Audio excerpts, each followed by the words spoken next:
അസ്സലാമു അലൈക്കും മുത്തുമണീസ്. ചെറുപയർ ശർക്കരയും വെച്ചുകൊണ്ട് നമുക്ക് ഹെൽത്തി ആയിട്ടുള്ളൊരു സ്നാക്ക് ഉണ്ടാക്കിയെടുത്താലോ? അപ്പോൾ അതെങ്ങനെയാണെന്ന് നമുക്ക് കാണാം. അപ്പോൾ അതിനായിട്ട് ഞാൻ തലേദിവസം തന്നെ കുതിർത്ത് വെച്ച ചെറുപയർ, 1 കപ്പ് ചെറുപയർ വേവിക്കാൻ വേണ്ടി കുക്കറിൽ ഇട്ടിട്ടുണ്ട്.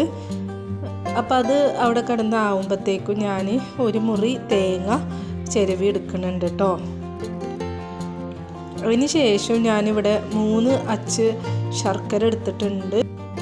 അത് നമുക്ക് ഇച്ചിരി വെള്ളം ഒഴിച്ചങ്ങാണ്ട് ശർക്കരപ്പാനി ഉണ്ടാക്കിയെടുക്കാം.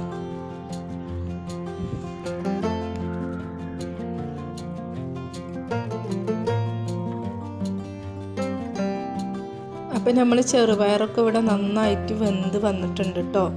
ഒരു 4-5 വിസിലൊക്കെ അടിച്ചിട്ടുണ്ടാവും. നന്നായിട്ട് വെന്ത് വന്നിട്ടുണ്ട്.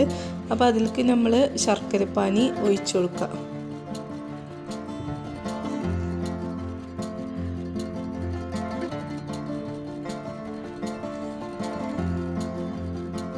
നന്നായിട്ട് മിക്സാക്കി കൊടുത്ത്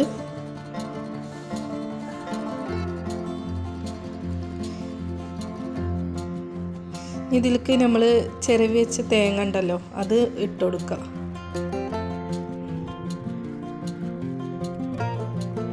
അരമുറി തേങ്ങ എടുത്തിട്ടുണ്ടാവും കേട്ടോ ഞാൻ.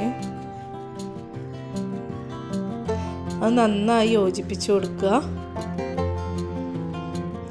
ഞാൻ മധുരമൊക്കെ ഒന്ന് ബാലൻസ് ചെയ്തെടുക്കാൻ വേണ്ടിയിട്ട് ഇച്ചിരി ഉപ്പിട്ട് കൊടുക്കുന്നുണ്ട്. അതിന് ശേഷം ഏലക്കായുടെ പൊടിയും പാടെ ആഡാക്കി കൊടുക്കുന്നുണ്ട് കേട്ടോ. അപ്പം നമ്മൾ സ്നാക്ക് ഇവിടെ റെഡി ആയിട്ടുണ്ട്. വളരെ പെട്ടെന്ന് 4 മണിക്ക് നമ്മളെ കുട്ടികൾക്കൊക്കെ ഉണ്ടാക്കി കൊടുക്കാൻ പറ്റുന്ന ഒരു ഹെൽത്തി ആയിട്ടുള്ള സ്നാക്ക് തന്നെയാണ്. അപ്പം നിങ്ങൾക്ക് എല്ലാവർക്കും ഈ റെസിപ്പി ഇഷ്ടപ്പെട്ടു എന്ന് വിചാരിക്കുന്നു. ഇഷ്ടപ്പെടുകയാണെന്നുണ്ടെങ്കിൽ ജസ്റ്റ് ഒന്ന് സബ്സ്ക്രൈബ് ചെയ്ത് നമ്മളിന്ന് സപ്പോർട്ട് ചെയ്യുക. ഇൻഷാ അല്ലാഹ്. അപ്പോൾ മറ്റൊരു വീഡിയോ ആയിട്ട് ഞാൻ വീണ്ടും വരണ്ട്. അതുവരേക്കും അസ്സലാമു അലൈക്കും.